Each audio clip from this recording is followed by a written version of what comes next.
यहाँ पर हम एक टॉपिक और ले रहे हैं, ठीक है ना। ये इसमें से एक डेफिनेशन भी पूछ लेता है कभी कभी।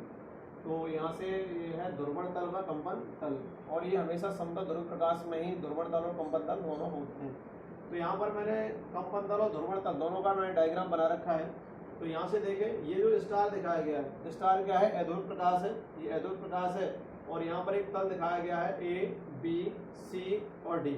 इस तरीके से एक तल दिखाया गया है ए बी सी और डी, ये ठीक है, ये कंपन तल कहलाता है। मैंने ऊपर लिखा है ए बी सी डी, और ए पर पहुंच गए तो ये पूरा क्या है? एक कंपन तल है। और एक दूसरा तल है जो ध्रुवण तल है। तो ध्रुवण तल को मैंने यहाँ से रिप्रेजेंट किया ई एफ जी और एच। ये जो तल दिखाया गया इधर डॉट डॉट लाइन से, ये वाला जो है ये क्या कहलाता है? ध्रुवण तल। ये दोनों तल जो होते हैं वो एक दूसरे के परस्पर अवलंबित होते हैं। ध्रुवण तल और कंपन तल दोनों के बीच में कैसा कोण बनता है? 90 डिग्री का कोण बनता है। यहाँ से इस पर कैसा प्रकाश डाला जाता है? यहाँ से अध्रुव प्रकाश इस पर डाला जाता है। तो इस तरीके से यहाँ से ये पास होता हुआ ये आगे चलता है प्रकाश, ठीक है, इसमें से पास होता है ध्रुवण तल से। तो हम कंपन तल की एक बार डेफिनेशन भी पूछी गई है और ध्रुवण तल की पूछी गई है, तो दोनों की हम डेफिनेशन लिखते हैं। समतल ध्रुवित प्रकाश में, तो यहाँ लिख रहा हूँ समतल ध्रुवित प्रकाश में वह तल जिसमें विद्युत क्षेत्र के सदिश ई वेक्टर तथा तरंग संचरण की दिशा दोनों स्थित होते हैं, ठीक है। समतल ध्रुव प्रकाश में वह तल जिसमें विद्युत क्षेत्र के सदिश तथा तरंग संचरण की दिशा दोनों स्थित होते हैं ध्रुवण तल कहलाता है। सॉरी, कंपन तल कहलाता है। कंपन तल कहलाता है। इसे चित्र में ए बी सी डी से प्रदर्शित किया गया है, ठीक है ना। तो यहाँ से हम दोबारा रिपीट कर रहे हैं कि कंपन तल समतल ध्रुव प्रकाश में वह तल जिसमें विद्युत क्षेत्र के सदिश तथा तरंग संचरण की दिशा दोनों स्थित होते हैं कंपन तल कहलाता है। इसे चित्र में ए बी सी और डी से प्रदर्शित किया गया है, ठीक है ना। अब हम ध्रुवण तल की डेफिनेशन यहाँ से और लिखते हैं। ध्रुवण तल की डेफिनेशन यहाँ से देखिए कैसे लिखी जाएगी, ये भी लिख देते हैं। ध्रुवण तल, दोनों तल होते हैं हमेशा समतल ध्रुव प्रकाश में, समतल ध्रुवित प्रकाश में वह तल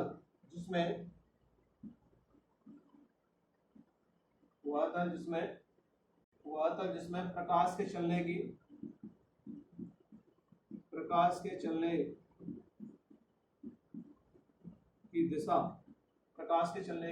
दिशा, ये देख रहे हैं, प्रकाश के चलने की दिशा कंपन तल के अवलंबित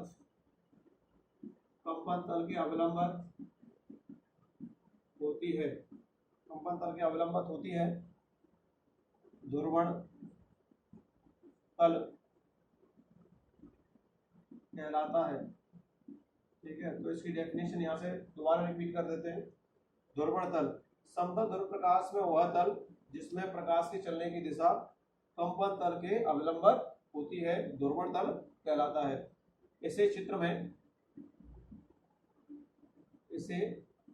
में देखिए ई एफ जी और एच, इसे रिप्रेजेंट किया गया है ई एफ जी एच से प्रदर्शित किया गया है, ठीक है, ये इसमें दिखाया गया है। ये दोनों तल कैसे हैं? लंबवत है। तो यहाँ पर हम एक लाइन और लिखते हैं यहाँ पर नोट में, क्योंकि ये एक नंबर में क्वेश्चन पूछा जा सकता है। नोट ध्रुवण तल व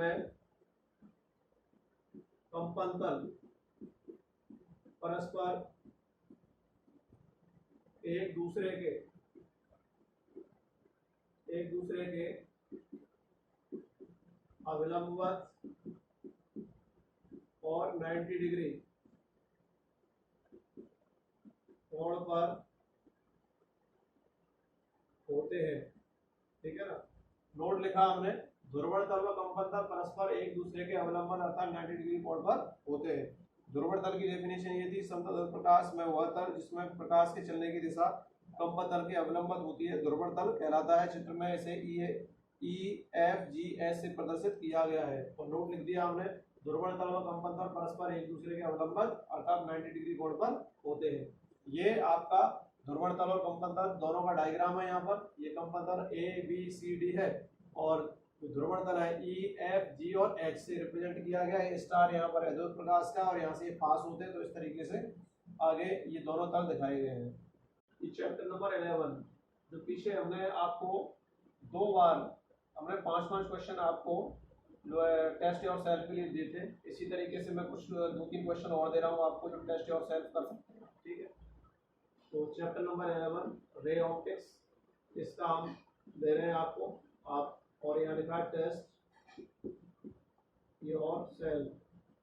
ठीक है, क्योंकि जो 5 तारीख का संडे है तो आप घर पर बैठ के इन क्वेश्चंस जो पूरे दिए मैंने एक बार और रिपीट कर सकते हैं और उनको आप देख सकते हैं। तो क्वेश्चन नंबर 1, ठीक है, नंबर फर्स्ट, जरा दृष्टि दोष होने का मुख्य कारण लिखिए। जरा दृष्टि दोष होने का मुख्य कारण लिखिए। नंबर 2, ये जो क्वेश्चन मैं दूसरा पॉइंट लिख रहा हूँ उसका, ये बोर्ड में पूछा गया, NCERT जब बुक चला करती थी उस समय। ए बिंदु का दोष, ए बिंदु का दोष के निवारण के लिए किस प्रकार के लेंस का उपयोग किया जाता है। ठीक है, पहला पॉइंट है जरा दृष्टि दोष होने का मुख्य कारण लिखिए। नंबर दूसरा पॉइंट है अविद्युत दोष के निवारण के लिए किस प्रकार के लेंस का उपयोग किया जाता है। क्वेश्चन नंबर 2, ठीक है, सरल सूक्ष्मदर्शी की रचना किरण आरेख, ठीक है, किरण आरेख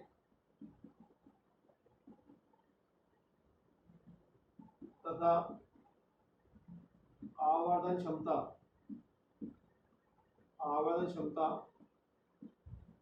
के लिए सूत्र प्राप्त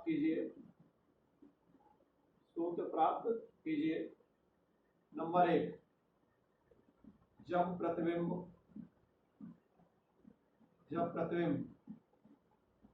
स्पष्ट दृष्टि की न्यूनतम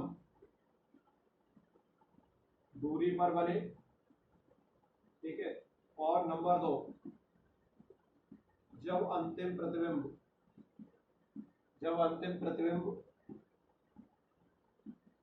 कहाँ बने, अनंत पर बने। ठीक है, तो ये क्वेश्चन दूसरा है, सरल सूक्ष्मदर्शी की रचना किरण आरेख तथा आवर्धन क्षमता के लिए सूत्र प्राप्त कीजिए। नंबर 1, जब प्रतिबिंब स्पष्ट दृष्टि की न्यूनतम दूरी पर बने।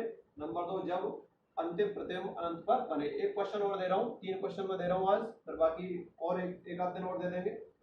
तीसरा क्वेश्चन, ठीक है, यौगिक, ये इंपॉर्टेंट है आपकी बात। ठीक है, यौगिक सूक्ष्मदर्शी को संयुक्त सूक्ष्मदर्शी भी कहते हैं, कंपाउंड माइक्रोस्कोप, संयुक्त सूक्ष्मदर्शी की रचना, ठीक है ना, किरण आरेख बनाते हुए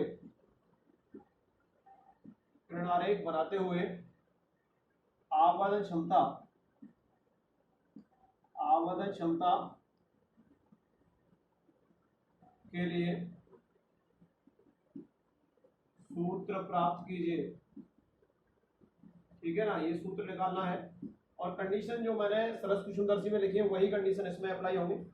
नंबर 1, जब अंतिम प्रतिबिंब